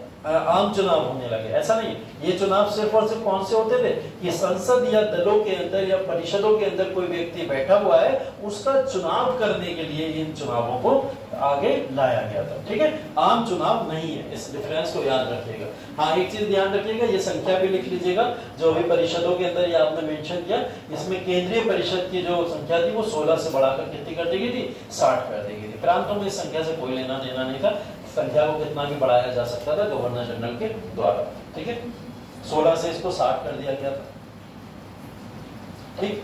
और हाँ, एक चीज बहुत इंपॉर्टेंट ये है कि कार्यकारी परिषद जो गवर्नर जनरल में अब पार्टिसिपेशन भारतीयों का होने लगा, उसमें सबसे पहले जो भारतीय चुन के गए थे उनका नाम है सत्येंद्र प्रसाद सिन्हा। सबसे पहले वायसराय की कार्यकारिणी परिषद में अगर कोई भारतीय का चुनाव हुआ था तो वो था कौन, सत्येंद्र प्रसाद सिन्हा, ठीक है। और सत्येंद्र प्रसाद सिन्हा को वही पोस्ट दी गई थी जो पोस्ट कुछ समय पहले आप लोग ने पढ़ी लॉर्ड मैकाले को मिली थी। कौन सी, कानून मंत्री वाली, लॉ मिनिस्टर वाली। तो लॉ मिनिस्टर की पोस्ट पे इस समय किसको रखा गया था, सत्येंद्र प्रसाद सिन्हा को रखा गया। पहले व्यक्ति है जिनको गवर्नर जनरल की कार्यकारी परिषद में रखा गया, ठीक है। क्लियर है यहाँ तक? ये वो सारा, हाँ पूछिए। हिंदू जमींदार वाला समझ नहीं आया। हिंदू जमींदारों को जो राइट्स दिए गए थे सेपरेट इलेक्टोरेट के, उसका कारण ये था कि भारत के अंदर जमींदारी जो एक वर्ग है, वो जमींदार वर्ग लगातार ब्रिटिश फेवर्ड रहा, ब्रिटिशों को समर्थन देते रहते थे ये लोग हमेशा। जैसे आप लोग कुछ पॉलिसी पढ़ोगे पीछे भी जाके, हम लोग जब सिलेबस अपना वापस का बचा हुआ डिस्कस करेंगे, उसके अंदर कुछ जमींदारी सिस्टम पढ़ाऊंगा मैं आपको। उन जमींदारी सिस्टम के अंदर आपको महालवाड़ी सिस्टम पता चलेगा, वहां आपको रैयतवाड़ी सिस्टम पता चलेगा, और वहीं आपको स्थायी बंदोबस्त के बारे में पता चलेगा। इन सारे सिस्टम में जो भी सिस्टम थे, कहीं ना कहीं आपको ये देखने को मिलेगा कि जो एक जमींदारी वर्ग है, जो जमींदार वर्ग है, वो भारतीयों का शोषण करता है और अंग्रेजों को प्रॉफिट देने की कोशिश करता है। तो ये जमींदार जो लोग थे वो भारतीयों के शोषण करने में काम करते थे और ब्रिटिशर्स को सहयोग करते थे। था कौन जमींदार वर्ग? जमींदार वो वर्ग था जिन्होंने किसानों की जमीनों को हथिया के अपने हाथों में लेके उसके मालिक बन के बैठ गए थे, ठीक है। और ये राइट उनको देने वाले कौन थे? अंग्रेज थे। वो अंग्रेजों को सहयोग करते थे, अंग्रेज उनको सहयोग करते थे। तो यहाँ अगर जमींदारों को अलग से राइट्स दे दिए जाएंगे तो कृषि से रिलेटेड जो भी कानून अब संसद में पारित हुआ करेंगे उसके अंदर जमींदारों का प्रभुत्व रहेगा। और जमींदार कैसे डिसीजन लेंगे? जो अंग्रेज चाहते थे। तो इन्होंने डायरेक्टली कहीं ना कहीं भारतीयों को तो भरना शुरू किया, लेकिन इनडायरेक्ट कहीं ना कहीं वो लोग थे जो ब्रिटिश समर्थित भारतीय थे। तो इससे कानून में परिवर्तन ज्यादा देखने को नहीं मिले। अभी भी कानून कैसे बनते थे? ब्रिटिश जैसे चाहते थे वैसे ही कानून भारत में बना करते थे, ठीक है। चलो यहाँ खत्म हो गया आपका ये वाला प्रोसेस पूरा, ठीक है। अब क्वेश्चन लिख लो।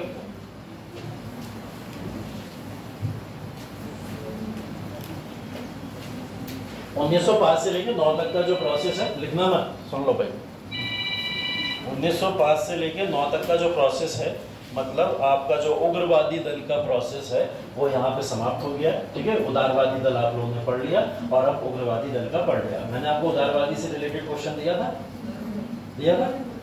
चलो आपने लिख लिया होगा किसी किसी ने 1905 से 9 है। चलो यहीं से शुरू करो फिर। 1905 से 9, 1905 से 9 भारत में, 1905 से 9 भारत में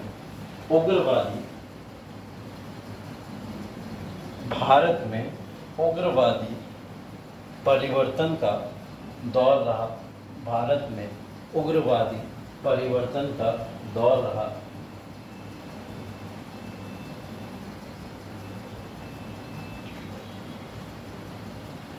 विराम चिन्ह, अरे फुल स्टॉप, उसके आगे लिखो उग्रवादी विचारधारा। उग्रवादी विचारधारा भारतीय राष्ट्रीय आंदोलन, उग्रवादी विचारधारा भारतीय राष्ट्रीय आंदोलन को गति देने में,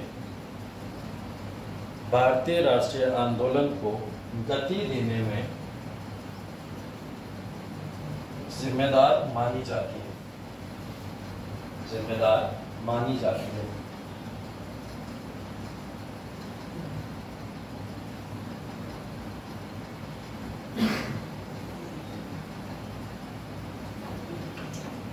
फिर से विराम चिन्ह लगा के फुल स्टॉप लगा के लिख लेना समालोचनात्मक टिप्पणी करें, समालोचनात्मक टिप्पणी करें।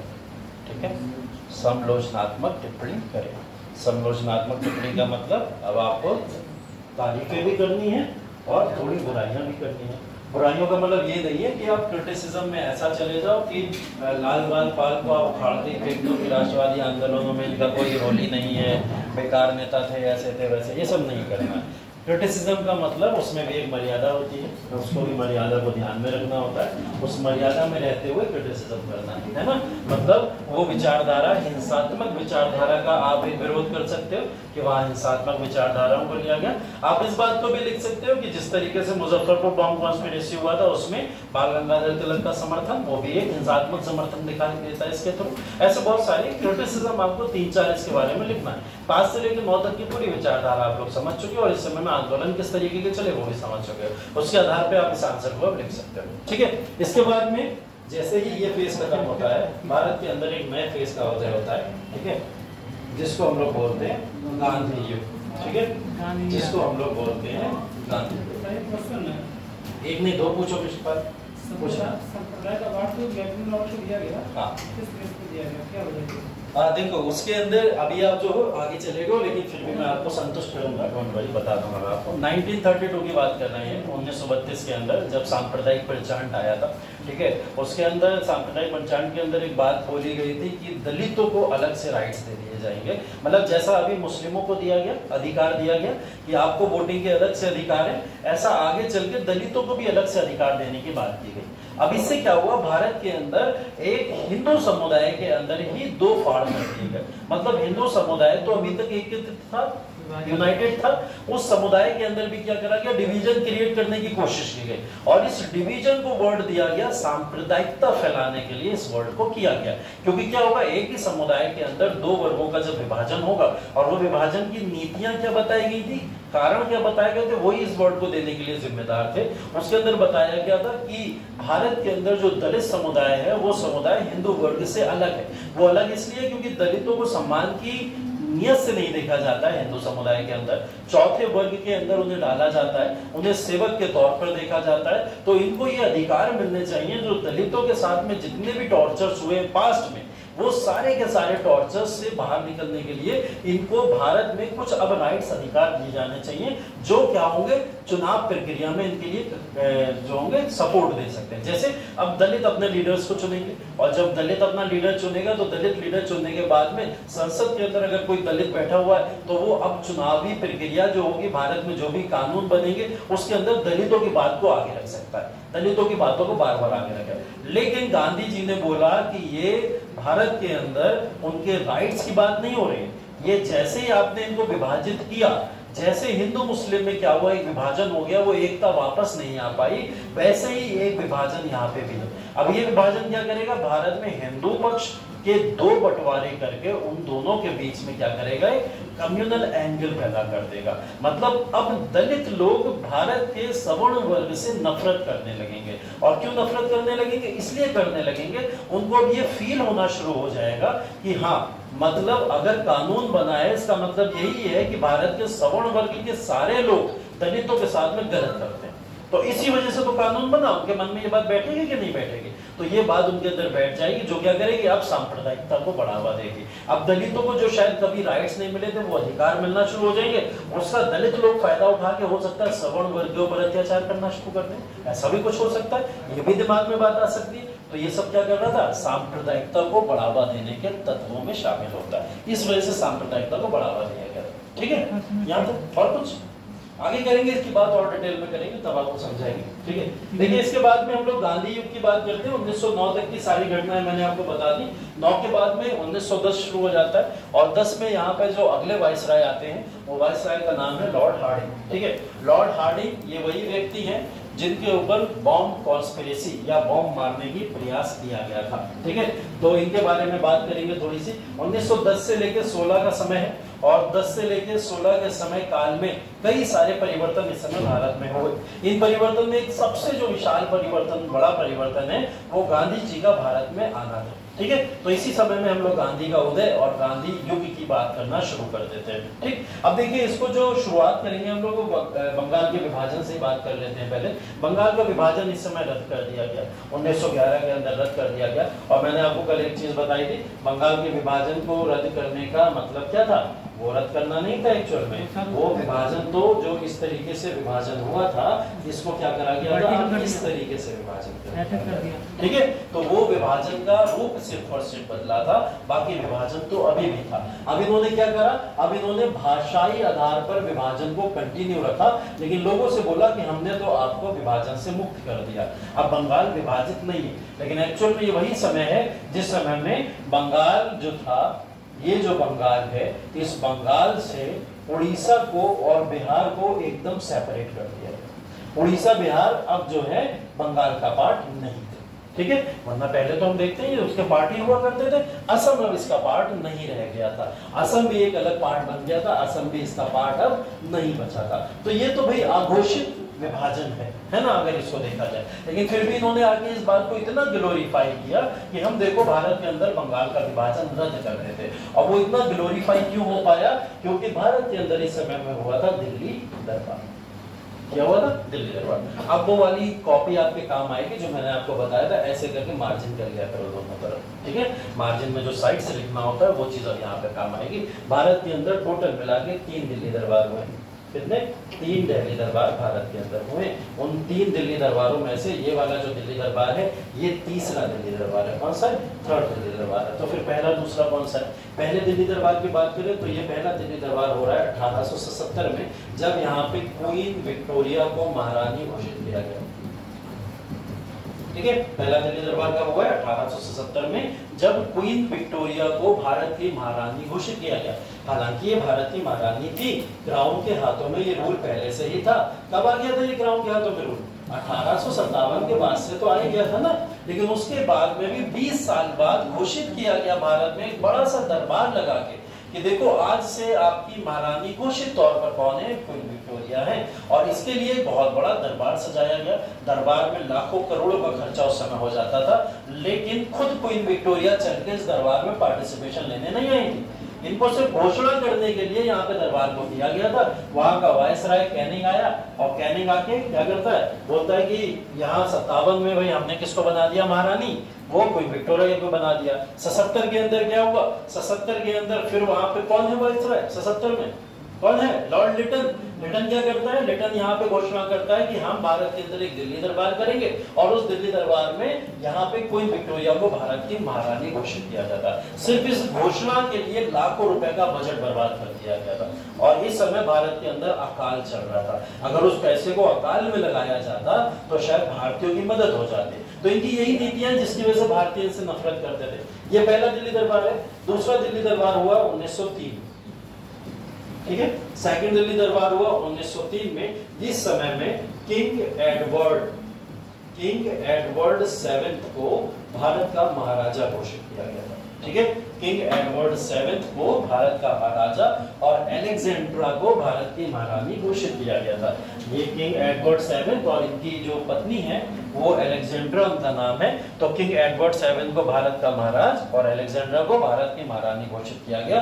इसके लिए भी भारत में एक दिल्ली दरबार हुआ, इतना बड़ा विशाल दिल्ली दरबार लगाया गया। तीसरा दिल्ली दरबार कब हो रहा है? 1911 के अंदर हो रहा है तीसरा वाला। इस दिल्ली दरबार को जब घोषित किया गया था तो यहाँ पे किंग जॉर्ज 5th और क्वीन मैरी इनको महाराजा और महारानी चुना गया था। ठीक है, तो ये राज्याभिषेक 3 तरीके के हुए हैं भारत के अंदर, जिसमें पहला दिल्ली दरबार 77 का है जब क्वीन विक्टोरिया को महारानी घोषित किया जा रहा है। उस समय के बाद में अगला 1903 का है जिस समय में एडवर्ड 7th और एलेक्जेंड्रा को महाराजा और महारानी घोषित किया जा रहा है। और उसके बाद में अगला कब है? 1911 में किसको घोषित किया जा रहा है?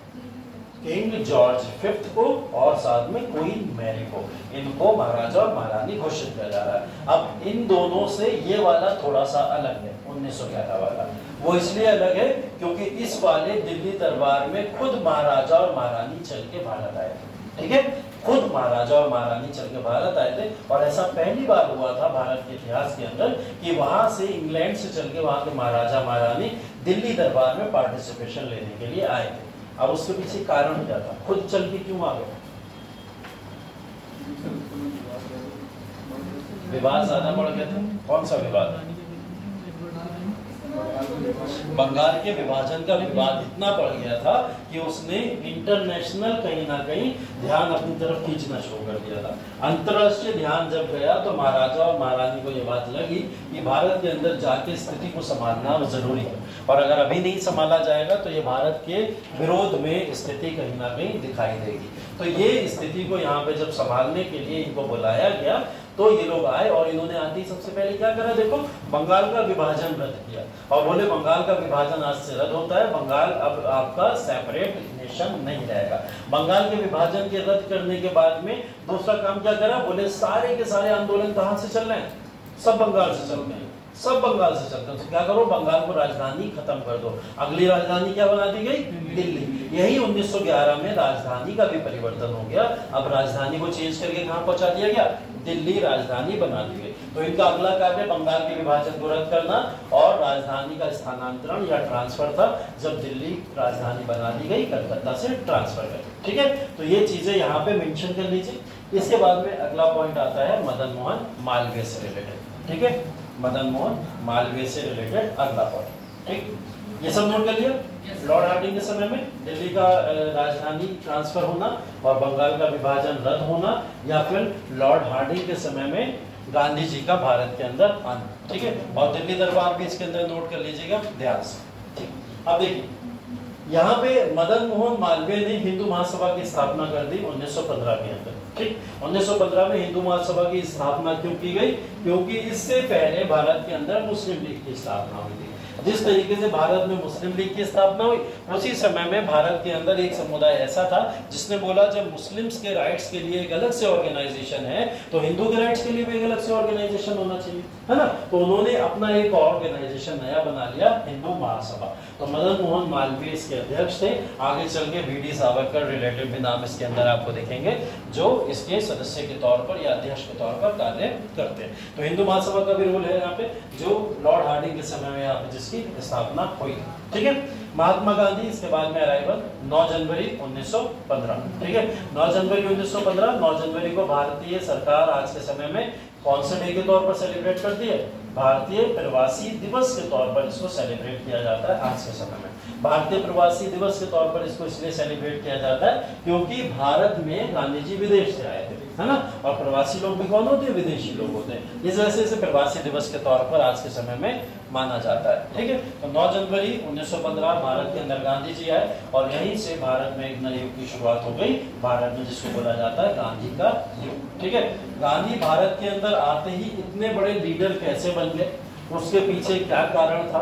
क्या गांधी जी पहले से ही बड़े लीडर थे, उनको भारत में सिर्फ आने की देरी थी आंदोलन चलाने के लिए, या भारत में रहते रहते वो इतने बड़े लीडर बन गए? इन सब की व्याख्याएं हैं अलग अलग तरीके की, और गांधी के अस्तित्व को, गांधी के नेचर को, या गांधी की जो भी राष्ट्रवादी नीतियां हैं उस सबको समझने के लिए आपको सबसे पहले गांधी को समझना पड़ेगा कि गांधी की विचारधारा क्या है, गांधी किस नेचर का व्यक्ति है, और गांधी जो अपने आंदोलन चला रहे हैं वो आंदोलन चलाने के लिए वो किस किस तरीके का यूज कर रहे हैं, है ना, वो मुहिम क्या है उनकी, वो तरीके क्या है उनके, जिसके थ्रू इतने बड़े राष्ट्रवादी आंदोलन को वो चला ले जा रहे हैं। और जो भी आंदोलन चलाते हैं वो सफल हो जाते हैं, सफल नहीं हो पाते हैं तो वो अंग्रेज उससे कहीं ना कहीं चोट पहुंच जरूर रही है, अंग्रेजों का नुकसान तो बहुत हो रहा है उन आंदोलनों से। तो वो ऐसे कौन से आंदोलन है जिसके थ्रू गांधी इस पूरे के पूरे जो नेचर है उस आंदोलनों का बदल देते हैं, ठीक है। लेकिन गांधी के आंदोलनों को पढ़ने की शुरुआत कहां से होती है?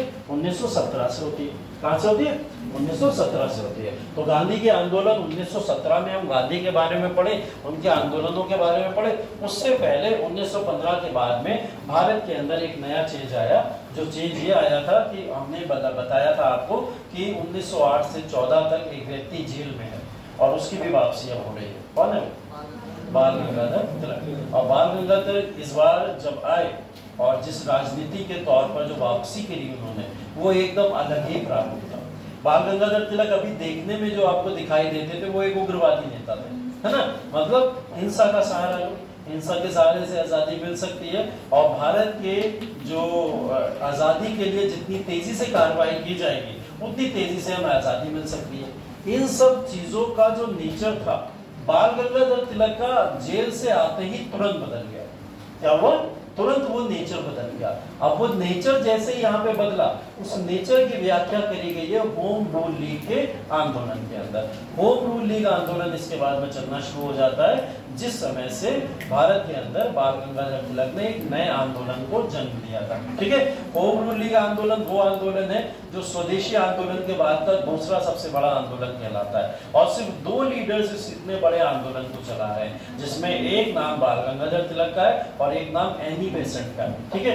ये 2 लीडर्स हैं जो इतने बड़े आंदोलन को चला रहे हैं। इसके बारे में भी थोड़ा समझने की कोशिश करते हैं। हाँ, एक चीज और, 10 से लेकर 16 का जो समय है, इस समय भारत के अंदर जब महात्मा गांधी आए थे तो महात्मा गांधी के भारत के आगमन के समय महात्मा गांधी को एक उपाधि दी गई थी। कौन सी? कैसरे हिंद की उपाधि दी गई थी। और कैसरे हिंद की उपाधि से इससे पहले कौन भारत में नवाजा जा चुका है? इससे पहले कैसरे हिंद की उपाधि से और कौन भारत में नवाजा जा चुका था? हाँ? नहीं लिखा, चाहे कहीं नहीं, मैंने लिखा। मैंने लिखा। हाँ।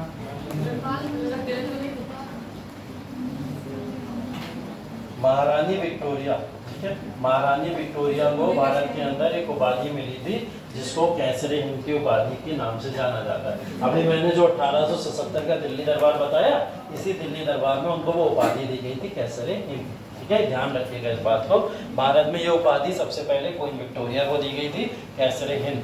ये उपाधि अगर गांधी को दी जा रही है तो आप समझ सकते हो कितना सम्मान की बात है। जो महारानी ब्रिटेन की उनको वो उपाधि दी गई और उसी सेम उपाधि से महात्मा गांधी को नवाजा गया भारत के अंदर। जैसे ही भारत के अंदर महात्मा गांधी आए थे, उन्हें ये उपाधि दी गई। कौन देगा तो ये उपाधि उन्हें? हार्डिंग देगा, क्योंकि हार्डिंग की वाइसराय इस समय, तो ये उपाधि किसने दी उनको? लॉर्ड हार्डिंग ने दी। और लॉर्ड हार्डिंग उनको कैसरे हिंद की उपाधि क्यों देता है, उसके पीछे भी एक कहानी है। वो कहानी है क्योंकि मैंने बोला इतनी बड़ी उपाधि है, और ये इतनी बड़ी उपाधि देने के पीछे कोई बड़ा लॉजिक भी तो होना चाहिए, है ना। तो अभी कुछ समय पहले आप लोग ने एक जगह पे बोर वॉर के बारे में लिखा था, बोर युद्ध, ठीक है। बोर युद्ध जो चल रहा था, जिस जो 1899 से लेके आपने 1903 की जो घटनाएं लिखी थी उसमें, है ना। तो बोर वॉर जो चल रहा था वो अफ्रीका के अंदर चलता था। कहाँ पे?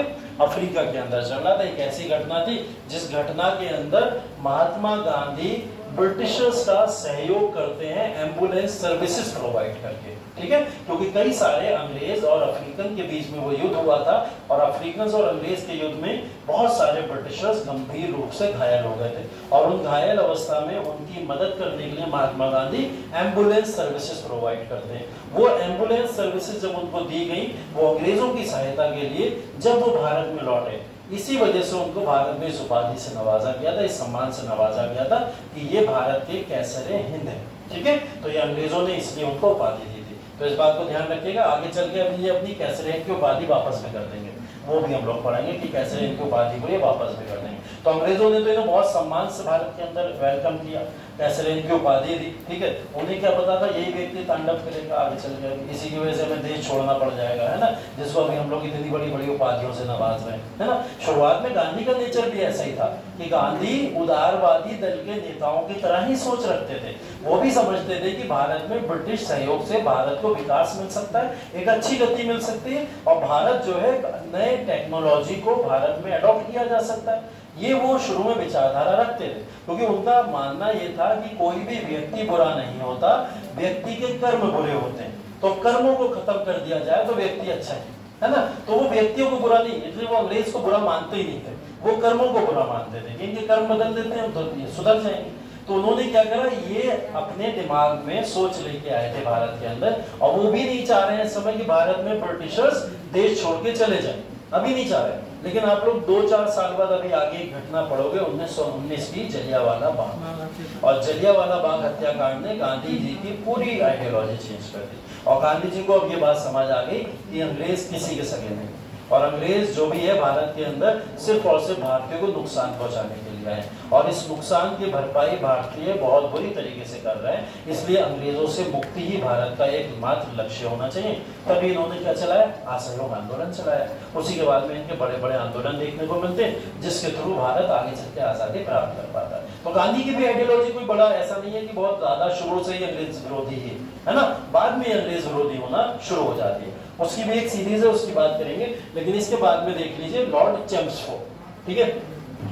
लॉर्ड चेम्सफोर्ड 1916 से लेकर 1921 का कार्यकाल है, और 1916 से 21 के समय में कुछ ऐसी घटनाएं, और सबसे ज्यादा घटनाएं जो भारतीय राष्ट्रीय आंदोलन में देखने को मिलेंगी, वो यहीं से शुरू हो जाता है, ठीक है। लॉर्ड चेम्सफोर्ड 16 से 21 के दौरान रहे, और इसी में से बहुत सारे क्वेश्चन पूछ लिए जाते हैं आपके एग्जाम में। मॉडर्न हिस्ट्री के ज्यादातर क्वेश्चन 1885 से 1947 के दरमियान आता है। कहां से आता है? 85 से 47, और उन 85 से भी 47 में सबसे ज्यादा क्वेश्चन जो आते हैं वो गांधीयन इरा जहां स्टार्ट हुआ है वहां से शुरू होता है, ठीक है। और गांधीयन इरा यहीं से शुरू हो रहा है, तो इसलिए यहाँ पे ये क्वेश्चन बहुत इंपॉर्टेंट हो जाते हैं, जिसमें ये सारे लॉर्ड चेम्सफोर्ड की हेडिंग डाल के 16 से 21 ये सारी चीजें यहाँ पे नोट कर लीजिए, क्योंकि हम लोग एक एक करके इन सब की बात करने वाले हैं। आगे चल के सारे आंदोलन के बारे में चर्चा करने वाले हैं, जिसमें सबसे पहला है होम रूल लीग आंदोलन, ठीक है। होम रूल लीग तिलक और एनी बेसेंट के द्वारा 1916 में इसको स्टार्ट किया गया था। तिलक और एनी बेसेंट के द्वारा 1916 में स्टार्ट किया गया था home rule league.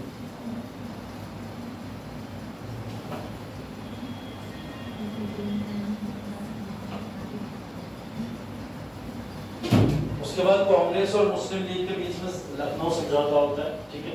Lucknow pact के नाम से जिसको हम लोग जानते हैं, लखनऊ समझौता कांग्रेस और मुस्लिम लीग के बीच में। ये वही समय है जो हम लोग पीछे पढ़ रहे थे ना, मुस्लिम लीग अच्छे फेज में आ रही है, कोऑपरेट करती है ना कांग्रेस को, तो ये वो समय है जिस समय में कोऑपरेशन शुरू हुआ था।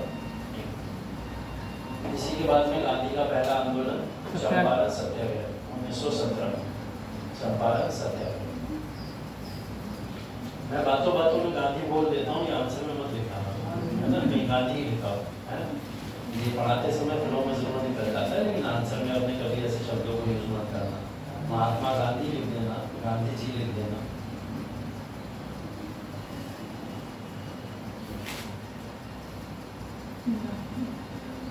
उसके बाद में मॉन्टेग्यू की अगस्त घोषणा है 1917, इसके बारे में भी पढ़ेंगे। मॉन्टेग्यू ने इस समय में अगस्त घोषणा की।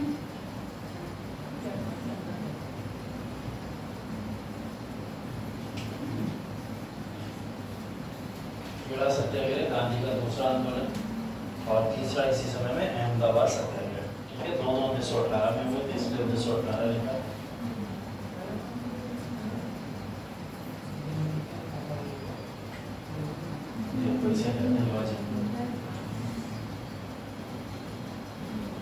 उसके बाद भारत सरकार अधिनियम 1919, इसको एक नाम से और जाना जाता है, क्या नाम है वो? भारत सरकार अधिनियम 1919 को एक नाम से और जाना जाता है, मान्य तो मॉन्टेग्यू चेम्सफोर्ड अधिनियम, ठीक है। मॉन्टेग्यू चेम्सफोर्ड अधिनियम भी बोला जाता है इसको। मॉन्टेग्यू अगेन फिर सचिव है भारत के, और चेम्सफोर्ड कौन है? यहाँ के वाइसरॉय। मॉन्टेग्यू चेम्सफोर्ड अधिनियम भी इसको बोला जाता है।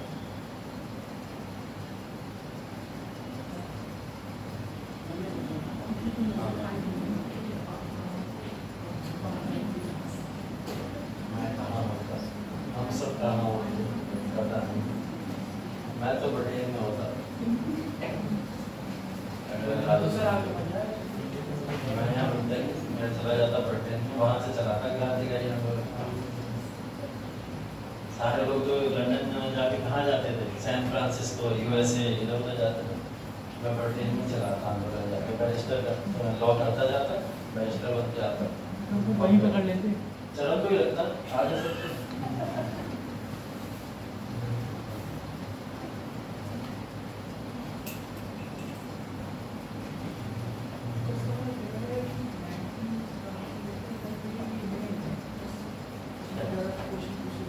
अठारह से 1947 तक सबसे ज्यादा क्वेश्चन यही से आए, यही समय का। हाँ, उसमें भी सबसे फेवरेट जो है गांधी है, गांधी फेज जो है वो सबसे फेवरेट है। तो ज़्यादा आंदोलन इसी समय चले ही।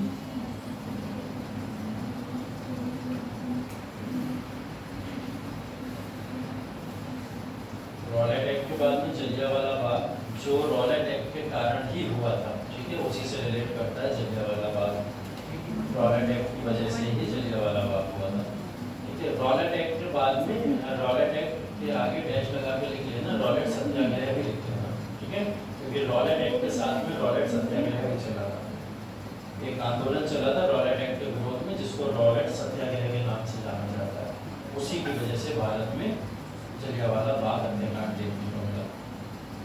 उसके विरोध में फिर खिलाफत आंदोलन 20 से 22, खिलाफत और असहयोग आंदोलन मिलकर उसी के विरोध में चलना शुरू हो गया, ठीक है। सबके कारण पढ़ेंगे, अलग अलग कारण है सबके, लेकिन एकमात्र ऑब्जेक्टिव था भारत में दमनकारी नीतियां जो अंग्रेज की थी उसको रोकना, ठीक है। उसके लिए यहाँ पे एक पॉइंट और आ गया यहाँ पे, सैडलर आयोग 1917 का, उसको मेंशन कर लेना।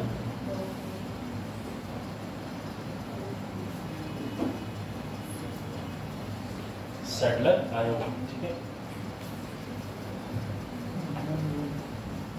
तो ये लॉर्ड चेम्सफोर्ड का कार्यकाल है।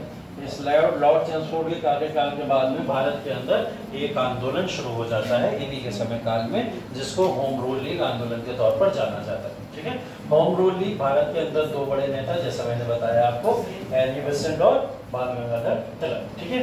इन दोनों व्यक्तियों ने मिलकर भारत के अंदर एक नया आंदोलन क्रिएट कर दिया, जिसका एकमात्र ऑब्जेक्टिव था भारत के अंदर वही स्वराज प्राप्त करना जिस स्वराज को लेके कंफ्यूजन शुरू हुआ था कांग्रेस के अंदर 1906 में, है ना, कि वो स्वराज का मतलब क्या है। वो स्वराज के मतलब को आके यहाँ पे बाल गंगाधर तिलक ने अब क्लियर कर दिया।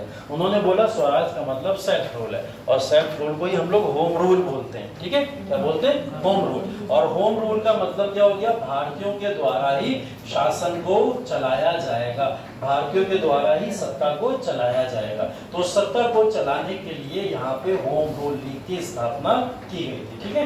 होम रूल लीग की स्थापना करने के बाद में इन दोनों के अलग अलग तरीके के मत पढ़ने हमें। एनी बेसेंट की हिस्टोरिकल एविडेंसेस क्या है, कहां से एनी बेसेंट ने भारतीय राजनीति में पार्टिसिपेट किया और क्यों इतनी महत्वपूर्ण लीडर बन गई भारतीय राष्ट्रीय कांग्रेस की, जिन्होंने इतने बड़े आंदोलन को चलाया। इसी के बाद में एनी बेसेंट को 1917 में कांग्रेस का अध्यक्ष भी बना दिया जाता है ना। तो कांग्रेस का अध्यक्ष भी बना दिया जाता है। अभी आप लोग ने मुझे एक बात याद ही नहीं दिलाई, अभी कांग्रेस के कुछ सेशन रह गया था ना लिखने के लिए, है ना, वो तो आप लोगों ने याद नहीं दिलाया। वो सेशन लिख लीजिएगा 1905 से लेकर 47 तक के अब इम्पोर्टेंट सेशन, जो उग्रवादी दल के समाप्त होने के बाद आपको लिखने, ठीक है। उसके लिए एक पेज भले से लगा लीजिएगा बीच में। 5 से लेकर 47 तक के आंदोलन जो है वो कल मैं लिखवा दूंगा आपको, वो लिख लीजिएगा। कल क्लास में आते पहले याद दिला दीजिएगा।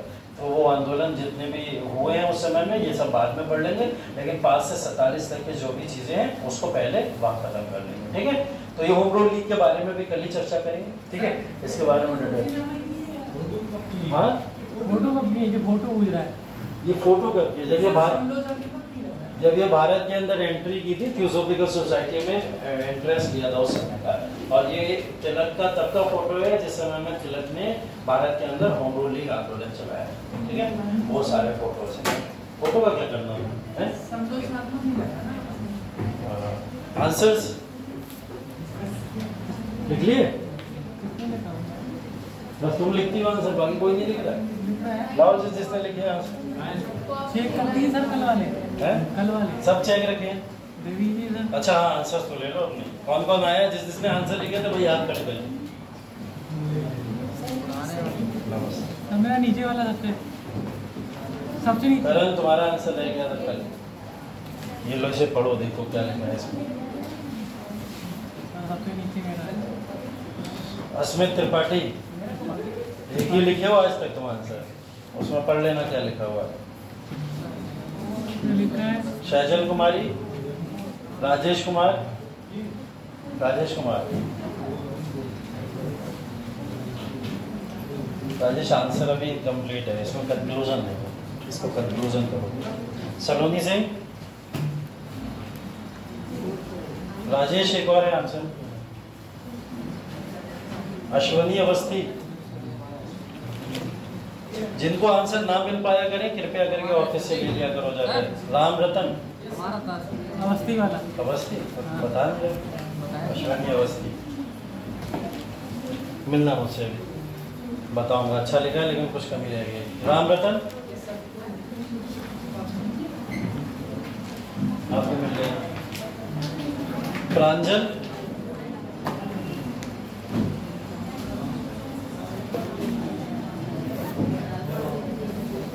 रचना, मेरा है ये वाला। चरण सिंह, स्पेस दे दो भैया बीच में है, तुमने तो गाड़ी ऐसे ही चला दी सीधे। Swati Rajput, give space.